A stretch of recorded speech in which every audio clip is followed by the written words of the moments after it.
Hi guys, welcome back. So today I've got a book haul for you. Just 8 books that I picked up at Half Price Books recently, and yeah, thought I'd go ahead and share them with you. The first one up is a book that's my all-time favorite book I read in high school. It's an assigned reading, and when I first picked up a copy of this, I just went to a local paperback shop, picked up a used copy of it, and I read it so many times after that that it literally was falling apart. Pages were coming out of it, I had it rubber banded together, and eventually I threw it out. But at Half Price Books, I happened to spot this in our nostalgia section. It's a very old copy, 1962, and is the exact same publication of the one I had original. So just for all time purposes, a little nostalgia feeling of it, I picked one up, and that is the Tequila Mockingbird by Harper Lee. Pulitzer Prize winner. This is a popular library edition, sold originally for $3.95 on the nostalgia section.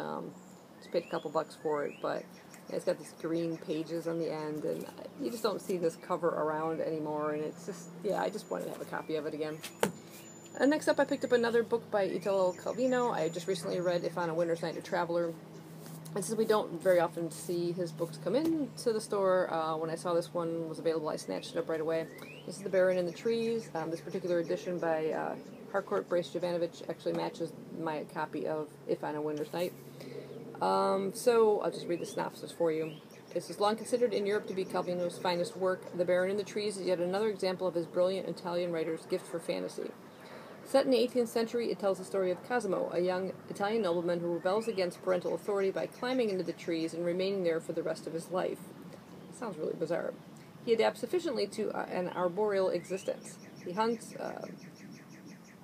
sows crops, plays games with earthbound friends, fights forest fires, solves engineering problems, and even manages to have love affairs.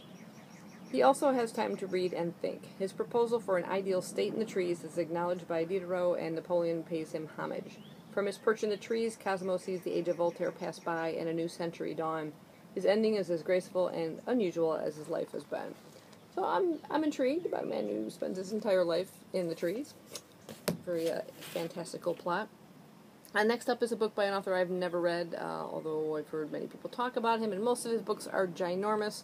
I decided to go with his thinnest novel, which is The Crying of Lot 49 by Thomas Pynchon. I don't know anything really about this book.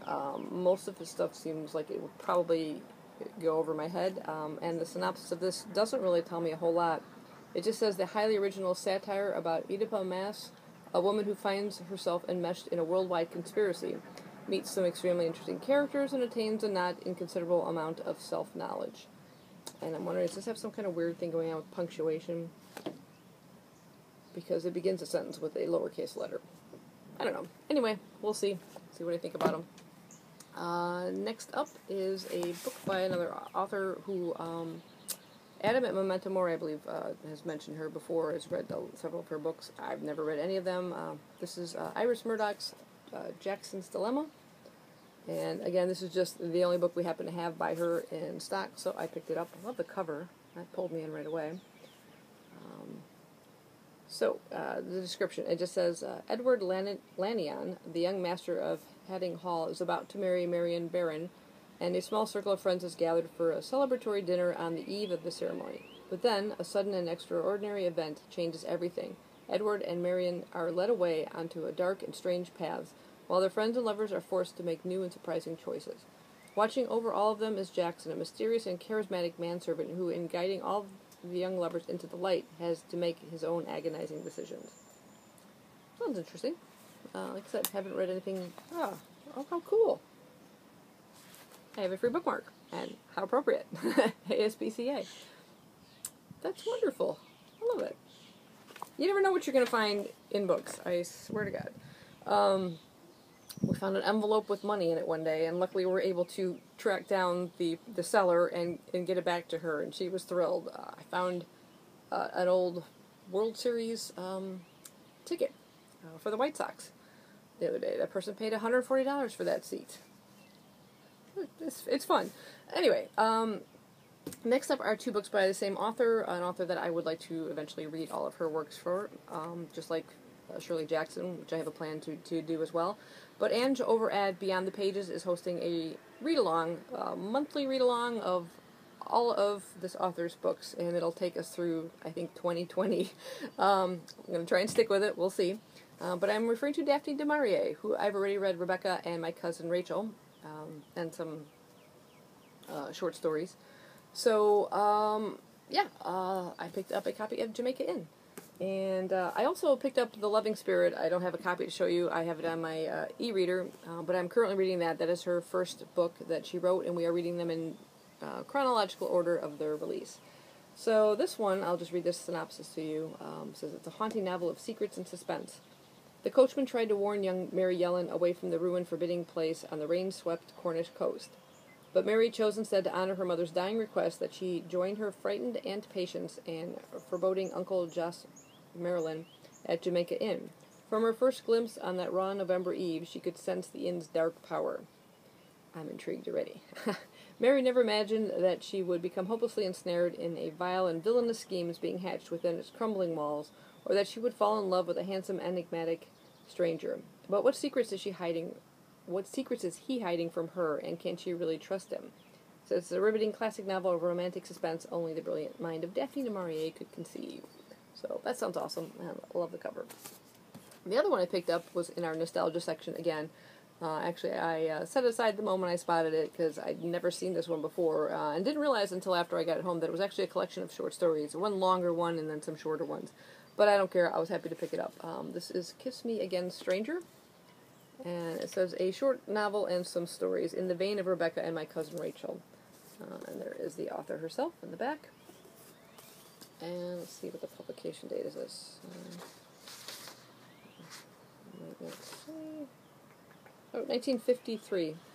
And I love, there's little illustrations throughout the book, too. This one contains Kiss Me Again, Stranger, The Birds, which I've read, The Little Photographer, Monteverta, which I've read, The Apple Tree, which I read, The Old Man, sounds familiar, but I'm not positive on that one, and then The Split Second and No Motive. And there's a few more of the illustrations in there. It's like at the beginning of each new book, or new short story, rather. There's the apple tree. You'll see another illustration. And actually, I didn't even realize those were in there as well until just a few minutes ago. But yeah, real happy to have a copy of that. And next up is a book that's been all over BookTube. When did this come out? No sneak peeking. 2016, yeah. So I'm a little behind, but I was happy to finally see a copy come into the store, and in paperback, because I didn't want a big, bulky hardcover. But this is Sarah Perry's The Essex Serpent, and it is absolute gorgeous cover. It's got little raised parts on it, and sparkly bits in there. And yeah, it even has like a bit of an end paper there, which I thought was really cool. And I'll go ahead and, there's our author. I'll go ahead and read the back to you. London, 1893. When Cora Seaborn's husband dies, she steps into her new life as a widow with as much relief as sadness. Retreating to the countryside with her son, she encounters rumors of the Essex Serpent, a creature of folklore said to have returned to roam the marshes. Cora is enthralled, believing it may be an undiscovered species. Setting out on its trail, she collides with local minister William Ransom, who thinks the cure for hysteria lies in faith, while Cora is convinced that science offers the answer. Despite disagreeing on everything, he and Cora find themselves drawn together, changing each other's lives in unexpected ways. Filled with grace and intelligence, the Essex Serpent is set in an age of exhilarating and alarming change, but it is above all a celebration of love in all its incarnations and of what we share, even when we disagree. So, yeah, I'm intrigued. Like I said, it's Waterstone's Book of the Year, 2016. But yeah, it's gotten really great reviews. I don't think I've heard a negative review from it from anybody, but we'll check that one out. Looking forward to reading that. And last is just a classic, beautiful edition I saw, and I could not pass it up. This is Dante Alighieri's The Divine Comedy, in this sort of, I don't know, pseudo-leather edition. I'm not sure who put this one out.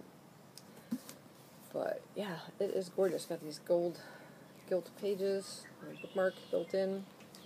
Look at the end papers on that. The same front and back, yeah.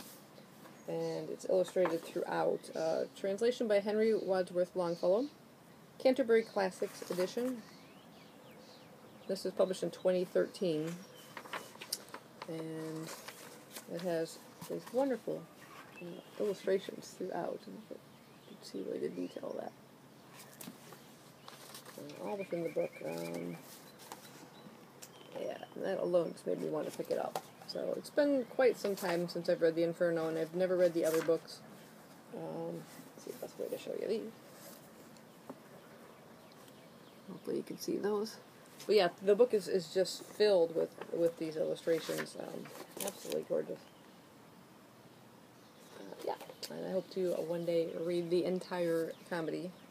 But yeah, that is my book haul. So we had the Divine Comedy, the Essex Serpent, a couple volumes of Demarier's writings, Iris Murdoch, Thomas Pynchon, Italo Calvino, and a little nostalgic edition of Tequila Mockingbird.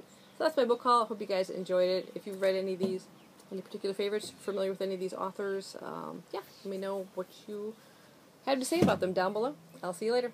Bye-bye.